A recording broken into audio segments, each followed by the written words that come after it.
आप मुझे बताएं, वहां 15 आदमी बैठे हुए हैं, आपस में लड़ रहे हैं। 15 आदमियों में सलूक नहीं है। हमें कहा जा रहा है मुज़ाकरात करने के लिए, हम मुज़ाकरात कर रहे हैं, हम मुज़ाकरात कर रहे हैं। मेरे एक अपना व्यू है, मैं एक्सप्रेस करता हूं, लेकिन मुज़ाकरात कर रहे हैं। अदलिया हमें बताती है कि हम मुज़ाकरात करें। ये ट्रेसपास है जनाब स्पीकर। वो खुद बैठ के पहले मुज़ाकरात करें, अपनी तो पहले पंचायत लगाएं अंदर घर की, उसके बाद हमें हदायत इशू करें। मुज़ाकरात या पंचायती जो है महफिलें लगाना या इंस्ट्रक्शंस देना सुप्रीम कोर्ट का काम नहीं है।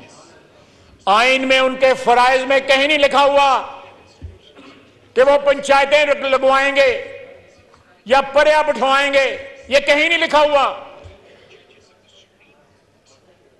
जनाब स्पीकर, इस तरह नहीं होता जिस तरह आजकल हो रहा है।